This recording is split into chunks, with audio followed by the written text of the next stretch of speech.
Well, good evening, everyone. Tonight's class, a little bit different to how we might normally do class, so no mat required. Hopefully that you are either have access to a chair or that you might be near your workstation if you're working from home or if you have like a desk area in your house. This would be really good for people, for the kids. So any of the kids who might have a desk at home, or any of the uni students who have got desks at home, this would be really useful. And even if you didn't say have your desk, you could, even if you're anywhere near, say, the dining room, on the dining room table, dining chair. As you can see, this is not a very ergonomic chair. This is just like a decorative chair. But as long as you've got like a flat surface and you've got a chair, this would be a perfect class. How did the class come about? Well, basically, I had quite a few people telling me how their bodies were a little bit wrecked because of all the work that they were doing from home, and because perhaps the work that they were doing from home was in a work place environment that wasn't conducive to how it might be, say, when we were in the real workplace. For example, you have this as your desk chair as opposed to, say, your ergonomic desk chair, and you have the proper up and rising desks, or you even have a stand-up desk in the workplace. But at home, maybe you've just got something that has been passed down, or the kids have had over the years, and it's maybe not as ergonomic. And when you sit at it, from what some people are telling me, all day with very little break, necks, backs, and shoulders are really going to play havoc. So I came to the calling, and I've answered your prayers, your wishes. So let's start. I'm going to get us to begin. Let's just do a bit of breath work, because it is really nice to use it to be centered as well. So this is called a square breath. So I guess all we need to do here is, like you would if you were doing one of my meditations, you want to sit upright into the chair, just so that we're not slouching. And a square breath basically means it's equal 4 sides. So we're going to inhale for 3, we're going to hold the breath for 3, we're going to exhale for 3, and we're going to hold the breath for 3. If the 3-3-3 doesn't work for you, you could go 2-2-2. Okay. So let's start with an inhale. The hands can just rest onto your lap. Inhale for, it's got to be equal, obviously. So I'm going to go, let's go for 3. Hold it for 3. Breathe it out slowly for 3. Hold it for 3. And then inhale. Hold for 3, 2, 1, and then exhale. 3, 2, 1. Hold it. 3, 2, 1. Good. And then inhale. 3, 2, 1. Hold it. 3, 2, 1. And then exhale it. 3, 2, 1. Hold. 3, 2, and 1. Good. Then inhale for 3, 2, 1. Hold it. Exhale. 3, 2, 1. Hold. Good. And then inhale. Hold. 3, 2, 1. Exhale. 3, 2, 1. Holding. 3, 2, 1. Let's go one more round. Inhale for 3. Hold. 3, 2, 1. Breathe it out. 3. And then hold. All right, so just a really simple square breathing technique to start to just at least slow down the breath and allow us to, again, the breath brings us in to be centered. Let's start with some neck stretches. So I'm going to start from head and go down to toes. Chin, chest. So you want to soften the chin down in towards the chest. to create this length here in the back of the neck. That might be plenty for some, okay, and that's perfectly fine, that being the case. If we wanted to make it a little stronger, we could put the hands behind the back of the head, and we're assisting this tip of the head forward, this chin chest action. I always suggest imagining that you can stretch the scalp from, say, the base of your skull towards the crown of your head. So you're literally lifting your head up off the axis and creating, you know, a greater gap, more distance between the base of the skull and the cervical, the start of that C1 cervical spine. And again, a lot of people will describe this as being a very sort of tight, tense area. We call it the cervical thoracic junction here, where these two parts of the spine meet. And when I did my Zen Tai flow training, they called it the roadblock. It's often a gateway. It's also called the wind gate, this little area down here.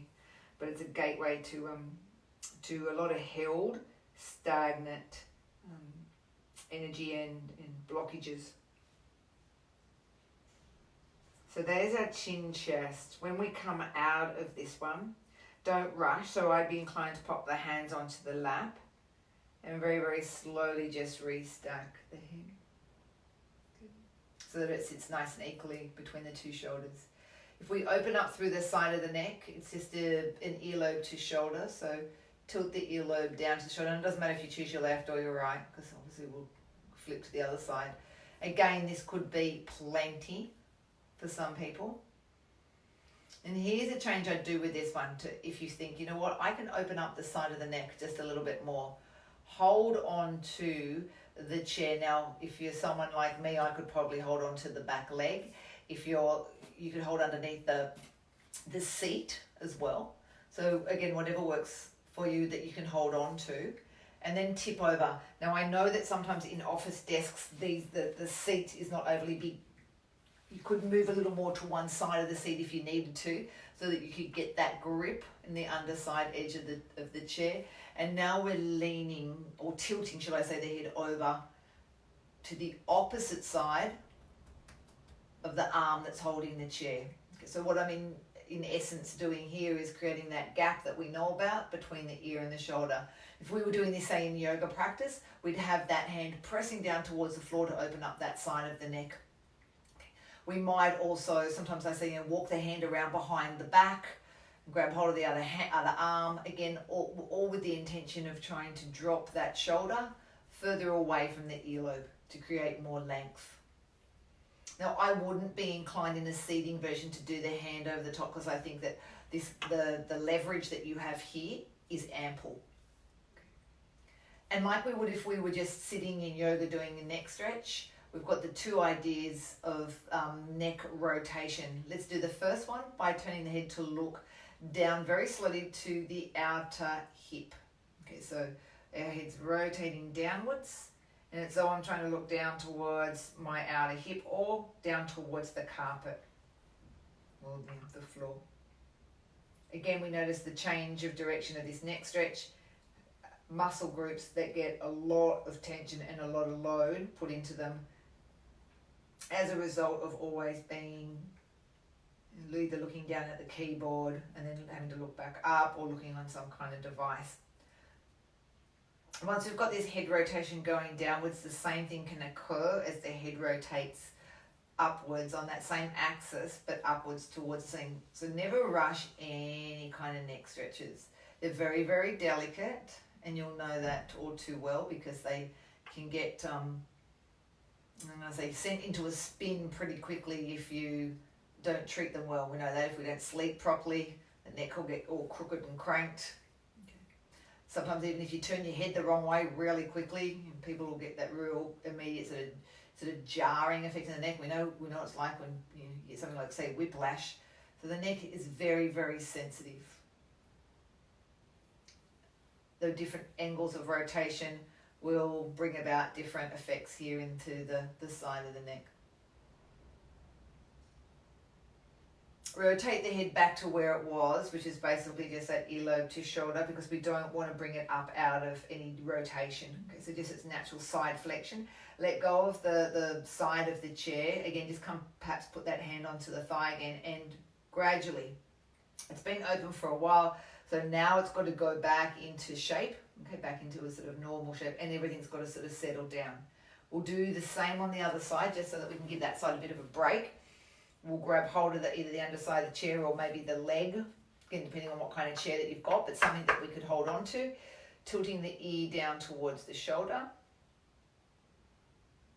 So we're tilting the head away from the arm that's holding onto the chair.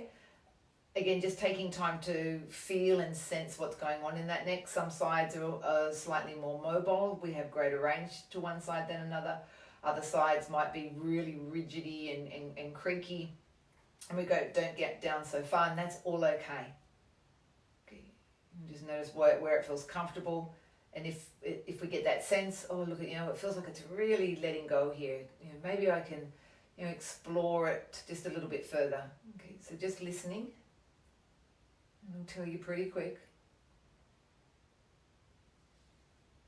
Let's do that head rotation to look down. So we're looking down towards the carpet. So it's just that literally keeping the head on that same angle, but going into that rotation.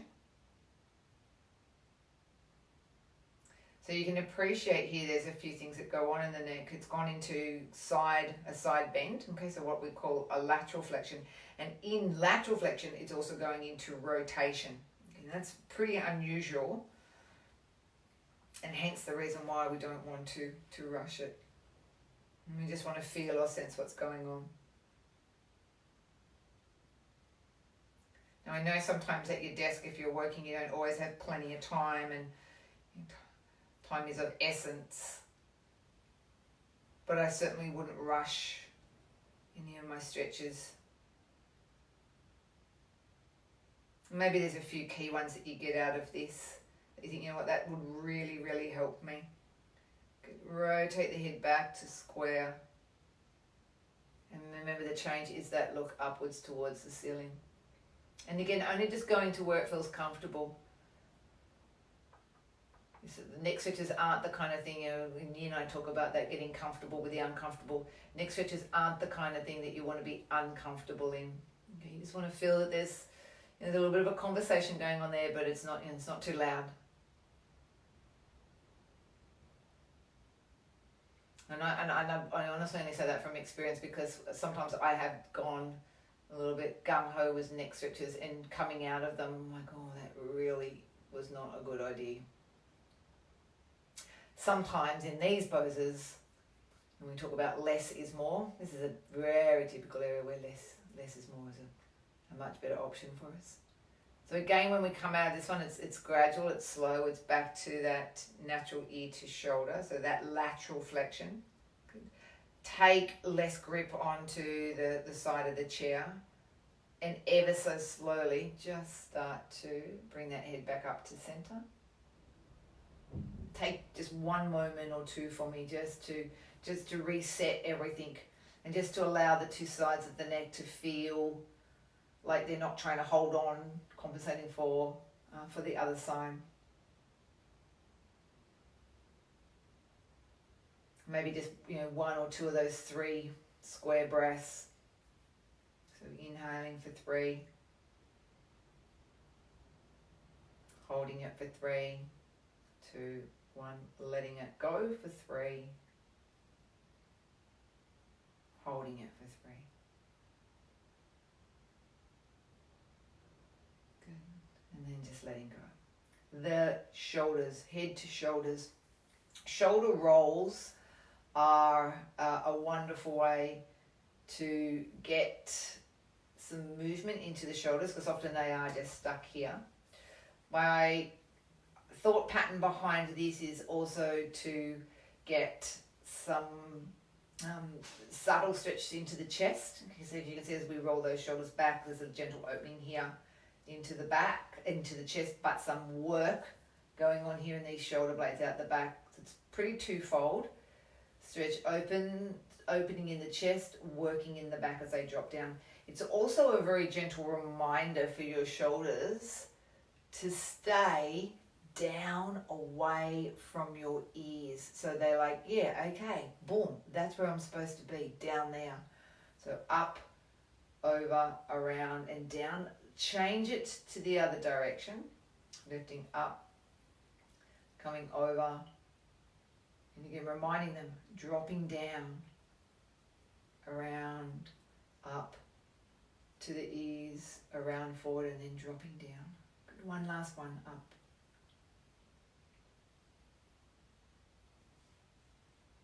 Nice. Eagle arms, you know these. Arms sit parallel to each other. Left in front of right. Second twist again for me. One more wrap around. Eagle arms means elbows high, at least as high as the shoulders. They can go even higher if the shoulders allow. Okay. The idea of opening up or separating the shoulder blades, creating spaciousness between the two shoulder blades, adding any extra help that you feel is warranted. And what I mean by that is, can I assist in those shoulder blades opening up anymore? Can I physically fan them open? And they're like little butterfly wings. Can we open them more? These are also really awesome stretches if you have, as I said, it's great for the kids, but even like the kids that are doing HSCs at the moment, I know there's a lot of worry with the kids at the moment. They don't know what's going to happen to their HSC. They don't know what will happen to ATARs. They don't know what will happen to university positions. That there's so much they don't know what's going to happen to their practical subjects. Blah blah blah blah blah blah blah. There's a lot of there's a lot of worry and a lot of fear for many of them. Change the arms come down. And when I was chatting to I saw a girlfriend today when I was about to go for my walk, and she was saying how some kids embrace it and others are just like, I'm done. I can't do anymore. I don't know what's going on, and every child is so very, very different. But to give them some stretches for their necks and backs and hips, if they're having to sit for hours trying to do assessment tasks, which is inevitable in school holidays for them. So again, physically draw those two shoulder blades apart. And there's even some poor little teachers out there that are also still having to, or anyone in the school system are still doing some work in school holidays. Good. Ease those arms down and unwrap. Even just give them a nice little shake. Get some life back into them and energy flow. This one we know is thread the needle. We always do this hands and knees, but we're going to replicate it on the desk. Again, you don't have to be posturally correct sitting in the back of that chair, but what we want to do, we know that in thread the needle, we thread the arm underneath. So how could we modify that here? A couple of ways I could do it. Threading the arm underneath to grab hold of the edge of the desk. Yep. And laying my head down as I would when I'm thinking I'm on the floor. So just think, how would I do that thread the needle if I was on my hands and knees? I've got the grip here of this desk. That's really handy. Let's say I had a super long desk, or I was at the dining table. Just let the hand glue. Let the hand glue down there onto, no different than when we're on the floor. I've glued my hand and I'm pulling back. What would happen to this arm? Okay, so sometimes we bring it up as we're drawing back. I wouldn't mind even grabbing hold of this here, and I can sort of get right around towards that back edge of the chair in order to pull this arm back, but then to also open the chest. So I've got a bit of a twofold thing again going on here. The pulling back from this hand, as I normally would if I was on my mat, to get that opening into the back. And at the same time, if I was having my arm up, like I would be on the mat, or take it a little bit further and see if can I get it around more, so there's this twist going on in my back at the same time as opening up through the shoulder blade. Head gaze is where feels right for you. It could be down at the floor because that's softer option. It could be looking up, but again, you don't want to stress that neck after you've done all that beautiful stretching. So what feels right for where your neck is right now?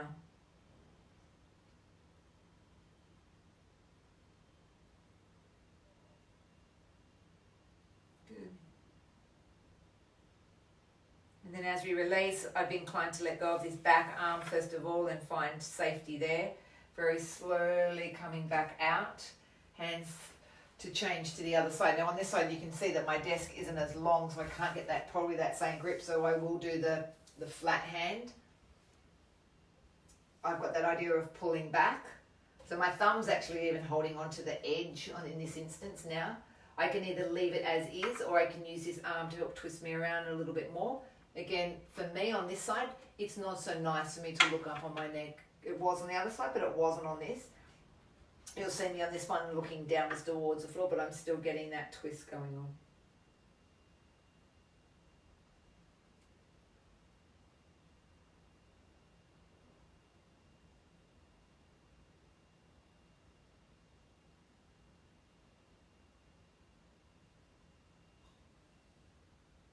And we know, like our usual, mat stretches, we have to sit in the stretch at least for 30 seconds for any real benefit, for any real work to actually happen.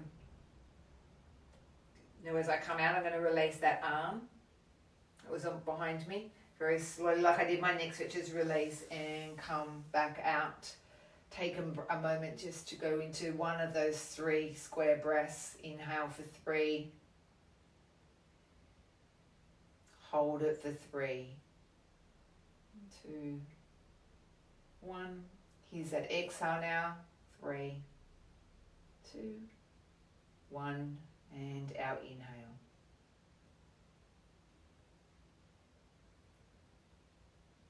We are ready for some chest. So we've gone shoulders down to chest. A nice simple one is interlocking the hands behind.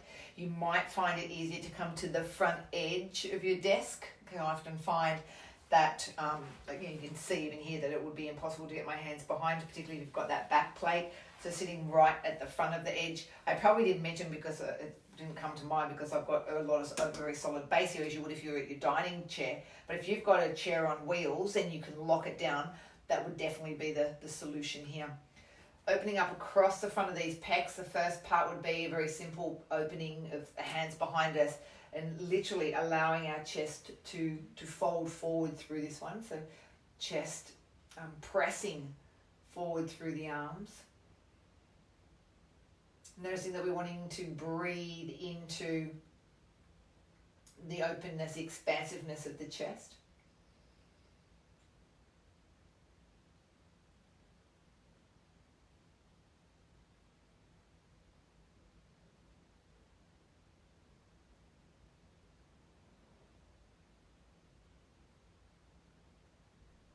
And letting the hands come back and rest.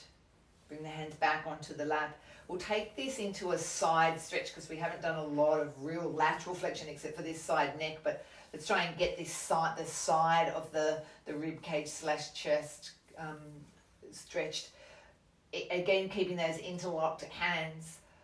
They can either face down, or if it's comfortable on the hands, yes, you can take them up, your choice, without moving your hips. Okay, so I want you to think I'm lifting up tall, and then I'm breathing out as I hinge over towards that side. So if you could imagine maybe there was a big ball, like one of my big gym balls that's just there, and you've been asked to lay over it. Let's see, I don't like those hands. They're a bit orky and they don't feel very comfortable. Like we might in Bananarama, you could grab hold of the wrist. We could lift up, we could tip over, or we could hold on to the tips of the elbows and do the same kind of stretch, this side bendy stretch. Lifting up out of the ribs, opening up through the side of the rib cage, that subtle pull on the tip of the elbow, and noticing how we've got that stretch from armpit, let's say, down to the top of the hip. And again, when we sit and we crunch down into our body and we let gravity press down into us, all these ribs literally start to layer over each other. So it's a really lovely way to open up through this side body. And breathing into side ribs. Again, don't worry if you've got lefts and rights all wrong. Every single one we do gets repeated onto the other side. Come back up as you breathe in and find the side bend On the other side, so again, watch that you haven't dropped into the hips, sitting up tall. My feet are equally pressing into the floor. You can't quite see them underneath the desk, but you'd be assuming that, you know, my knees are in line with my hips. Again, over to that side bend. So I'm not leaning from my hips at all. The movement is from my spine. Okay, my hips are still, they're still square. I'm lifting up and over. Again, the imaginary big sort of, you know, gym ball that's here on my side, and I'm just gently lying over the side of that ball.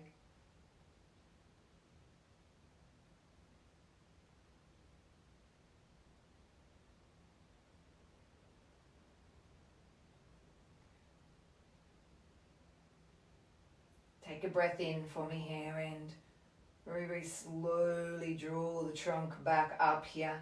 Hold on to the elbows if you've got them. They can come back down softly. Again, naturally those shoulders come back down. Take one of our 3 square breaths. Breathing in for 3. Don't lose your posture whilst you're here though, holding it for 3. Letting it go for 3. And just relaxing into it for 3, that held version. A bit of priming up for the chest because I wanted to go into this next one, which is much stronger. It is pec stretching, where this arm is parallel to the desk, and I'm going to drop through. Now I may need to get my chair out a little. You'll know this one, we do it on the wall often, but the same thing can happen here as I do it on myself nice and comfy. As we would on the wall, my elbows, it's in line with my shoulder. It doesn't matter if my fingers are over the top here. And I need to turn away from it like I would if I was against the wall. So I'm going to turn my chest around towards the ceiling, my elbows still on the bench, the top of the desk. My hands there too. If I need some help on with the chair, I might hold on to that. I can look down or I can let my head go with me, my choice. But this is a really great pec stretch. And again, not that at home you can get up and do whatever you want to do, but let's say you were back in the office, do you really want to be getting up against the wall and doing pec stretches? Some workplaces it might all be fine, but you think, you know what, it might just be a little bit easier if I just sit here on my desk and do it rather than sort of trying to find a wall to do it on. But it's an awesome, really complete chest opener.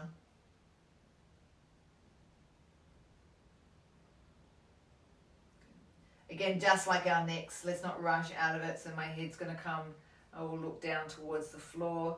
Take time as you ease back up. Really important because these are quite strong, these stretches. You really don't want to be rushing out of them.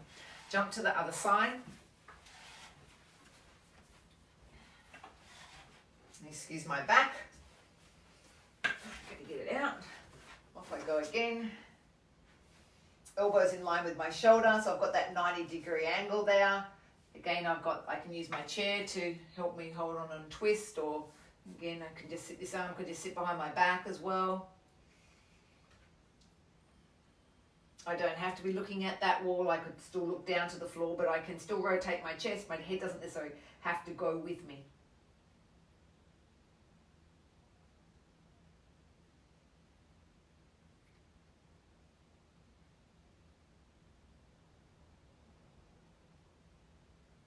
And allowing the breath to fully consume this open, expansive chest here.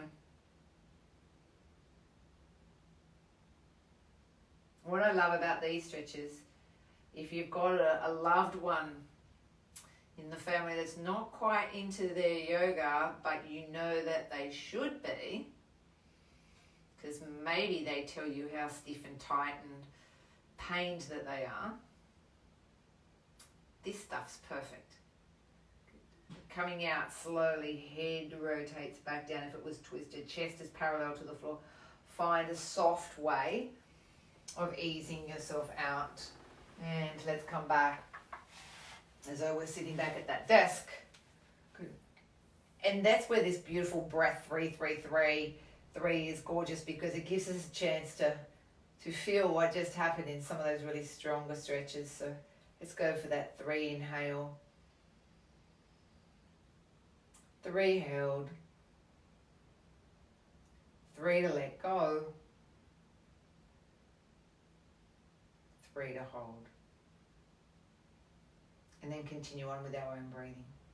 Chest, tick, all done.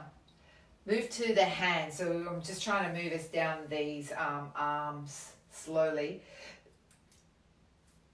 Wrists can get a battering, okay, when we're at the desks for so often. So this is where it's quite nice. This is just like a wriggly movement, but it gets blood flow back into a joint that can sometimes just be stuck like this, and it's not getting movement. And all joints need to be moved, you know, to keep them lubricated, to keep the synovial fluid in the joints soft. Here's your trick. You got to try and go the other way. Oh dear, oh dear. It's not so easy to go the other way. It seems a little more awkward. But the idea, getting a fluidity and some kind of movement that goes with these hands here is really important. And for some people that could be enough, as it would be just simply just shaking. You know, I've seen a few of my students use their hands a lot, so they're either physios or they're massage therapists, and they just simply, when their hands have had enough, they'll just give them this little flicky kind of shake. Again, movement other than just stagnation. Come with me on this next one to stand up. Excuse me if I lose my head here, just because the angle of the camera here. Hands over.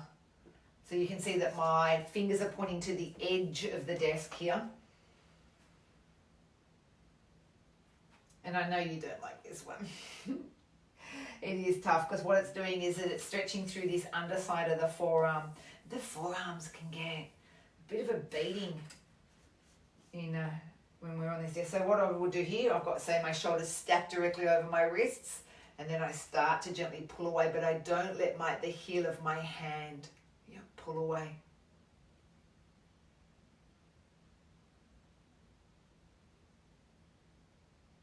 And just breathe into it.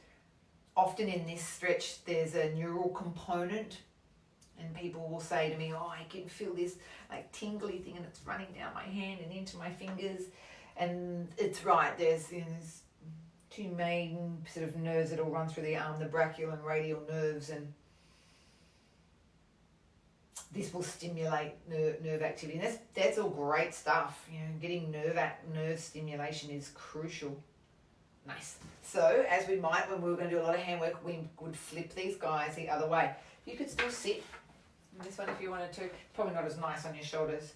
So you could, for me, it feels a bit nicer to stand. Otherwise, my shoulders are near my ears. But again, flip them the other way. Can you see the forearm now getting this stretch? So we call this the brachioradialis, this big meaty muscle here. If you've been with me on any of the yin classes, you would have known the battening that we have been doing for the colon or large intestine. Comes down here. That was called the Crooked Creek. Oh, actually it's not. It's called the Crooked Pond, but I call it the Crooked Creek. Because I think creeks are crooked, ponds are round. Alrighty, so let's do a little bit of that battening, see how that goes. You want to start at the top of the shoulder, and you want to come down over the creek. And if this is really sore, we'll go back up it. That's okay. Just don't belt the living daylights out of it. This starts to get, we call it the Wei Qi. Qi is energy. Gets the Wei Qi woken up. It helps to also build and strengthen the immune system. You probably heard me tell you 1,000 times we did this every day in Bali, like many, many, many times. Good, other side. So it doesn't have to be hard. It's just like in sort of lightly knocking on a door.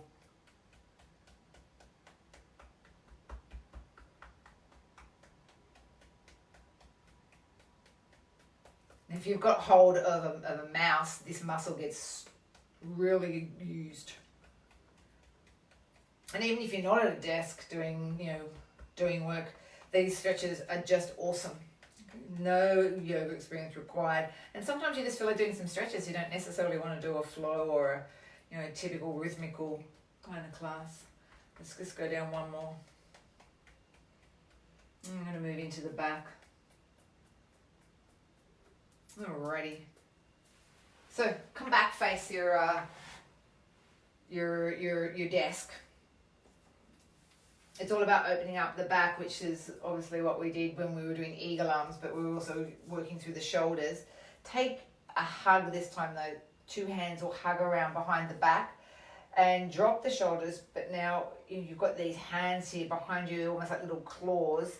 Again, giving you the idea of opening up the back. So chin to the chest. We've got that openness to the cervical and that upper thoracic. And now we've got this roundedness, like a bear hug, rounding forward.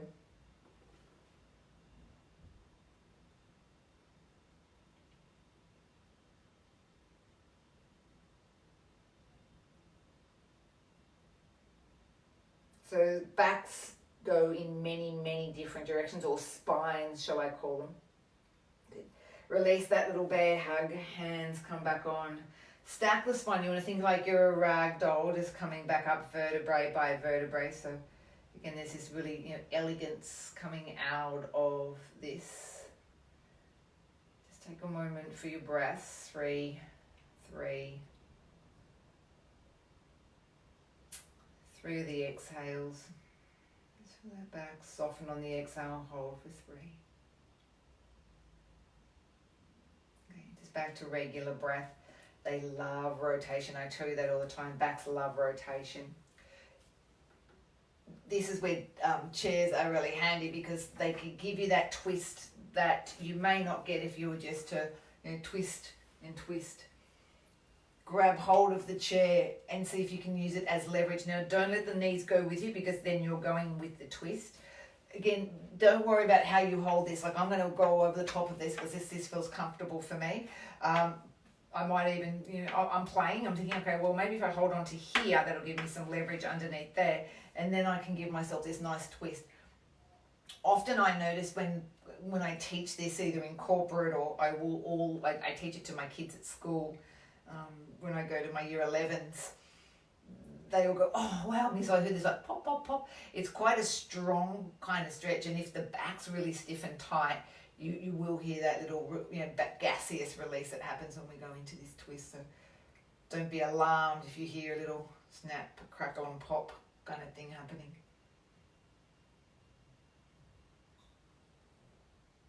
The nice thing about having the chair is that you can really help yourself get around in that twist.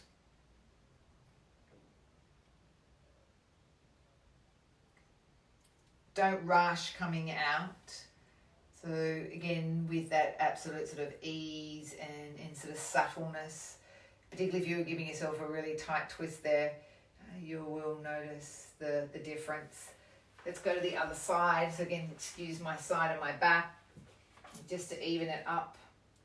Use the help of the chair to get that nice full deep twist. Again, watch that the knees haven't spun around with you. We want them facing you as much at the front as possible.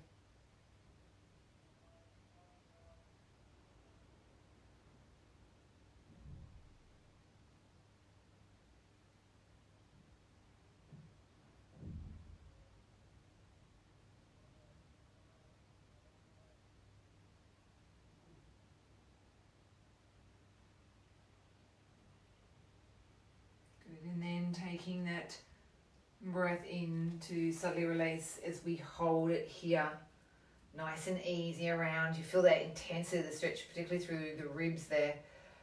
Let's just do a reset. 3, inhale. 3, hold. 3 on that exhale. 3 on the hold. Here's another simple one that you could do, not perhaps as strong or as intense as that one. Crossing the legs and doing a similar twist.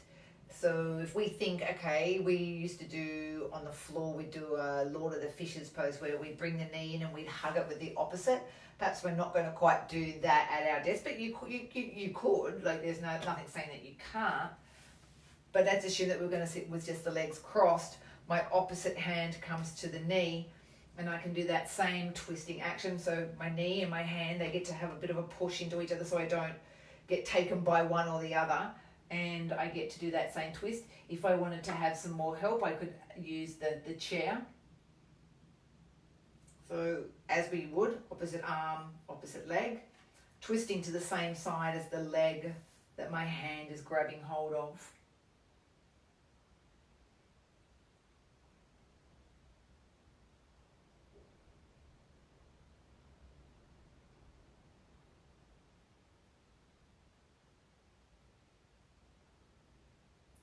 Letting go on the inhale, take it very slow, unravel.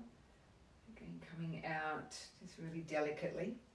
Changing the legs and hence changing the hands. Again, my opposite hand's holding my knee. I can either just sit simply like this, so that would be a very soft version, or I've got that extra help and range by grabbing hold of the back end of the chair.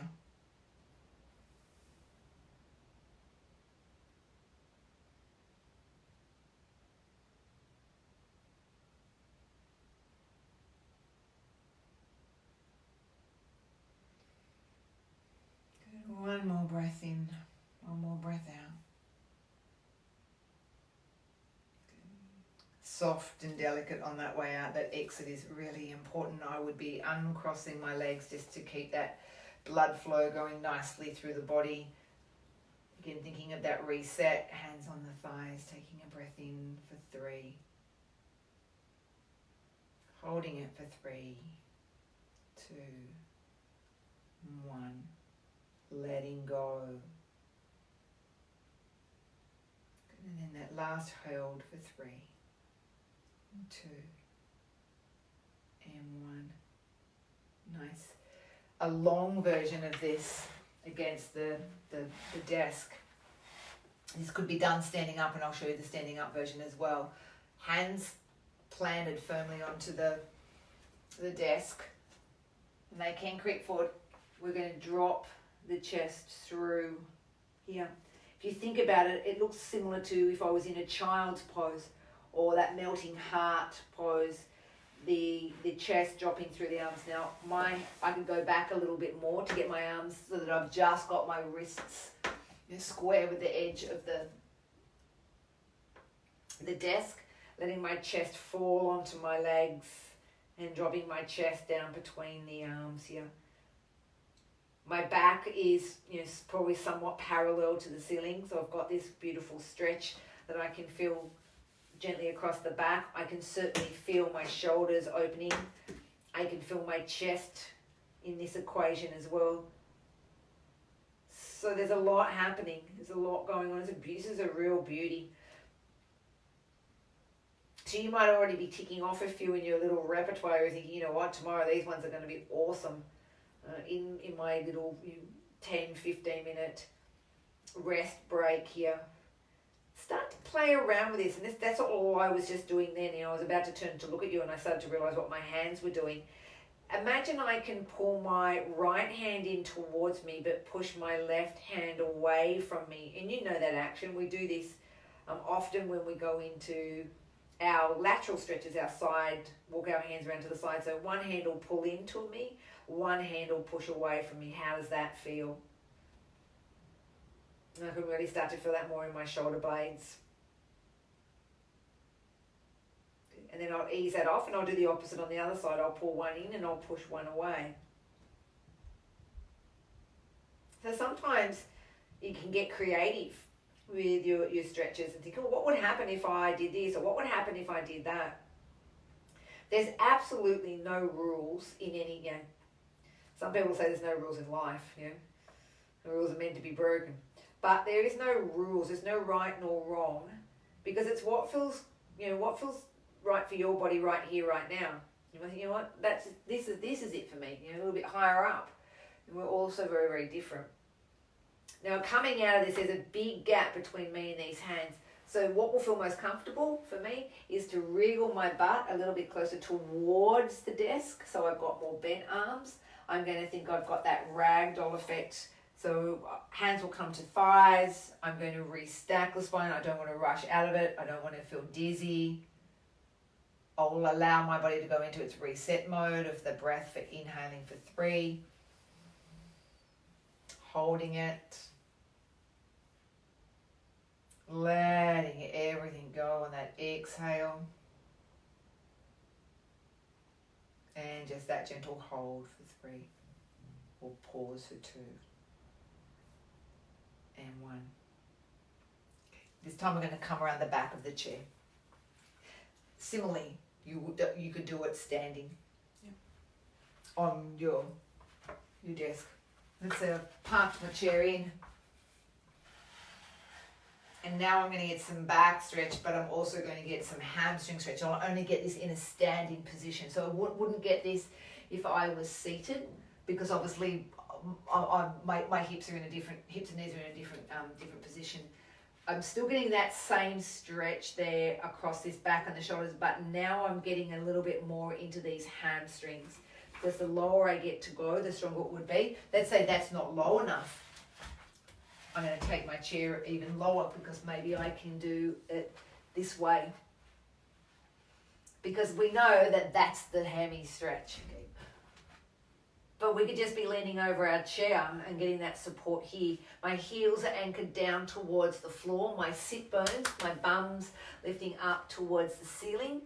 And that's what's giving me this length in the hamstrings. So heels pressing down, hips lifting up. So again, twofold, hamstrings, back, or threefold in these shoulders as well.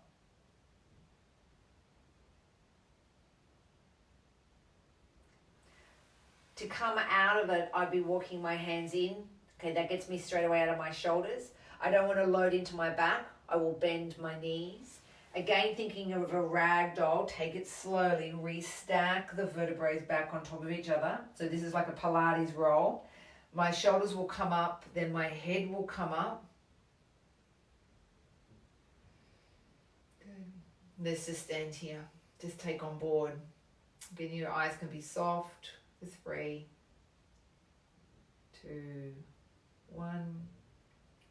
Holding the breath or pausing for 3, 2, and 1.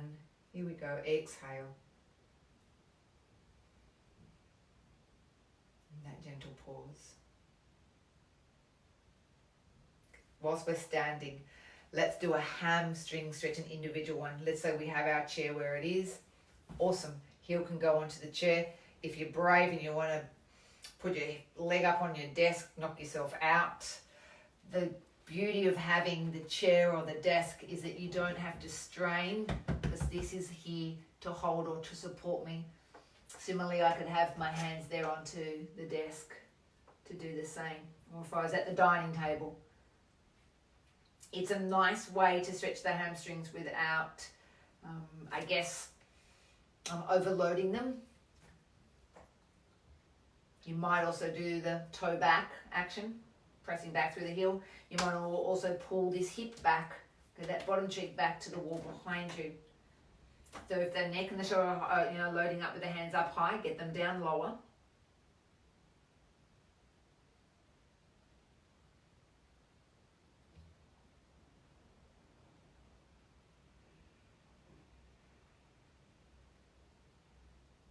To come out of it, I will just start to bend my knee, start to slide my knee in, and then gradually lift and stack the spine, coming over onto the other side. Now, obviously, I don't have a gas lift chair, but that could make a difference to the positioning of this foot as well. Okay, so the height of the seat of your chair, toes pull back, hip pulls back, chest softens down.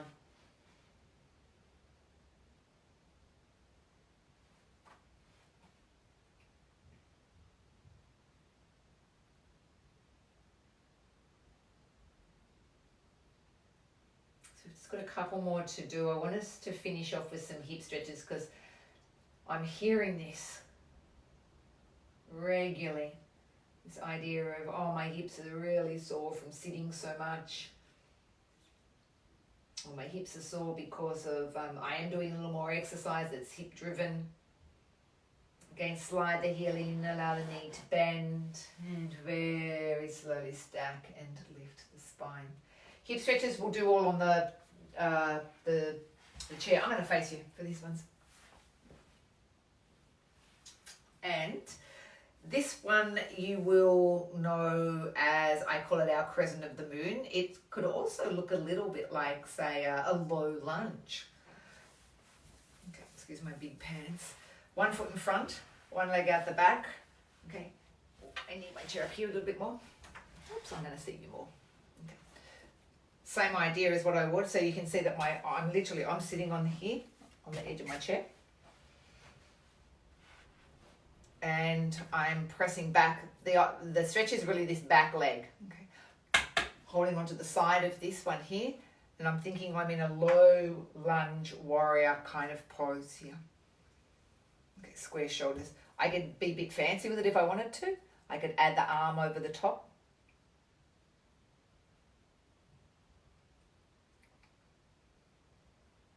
So I've got this side bend, and I'm not forgetting about this back leg because that's my priority. Okay, that's my big priority, is pressing back through that heel, so I'm not letting that kneecap collapse. And I'm getting the stretch over here in front of this hip flexor.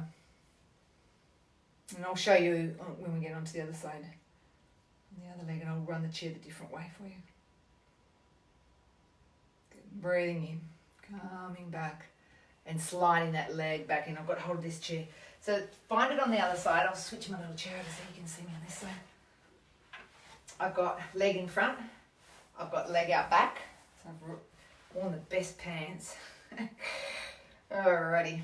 Okay, leg out the back. So you can see that looks like my warrior leg.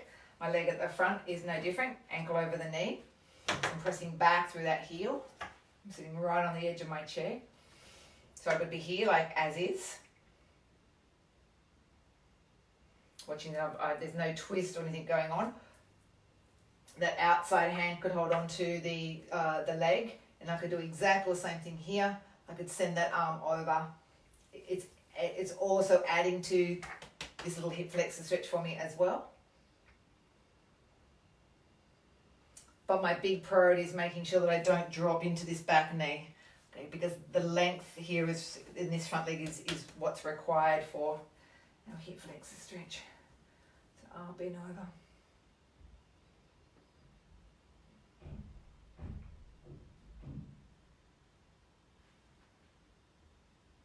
Good. And inhaling, coming all the way back up. Let's take it in. I've got hold of my chair to slide my leg in. Wriggle my bum, and I'm back on the chair. Here's your last one, your last hippie stretch. Right, I'm gonna face you. We all know this one too. Ankle at the knee. I love this one. This is probably one of my favorites.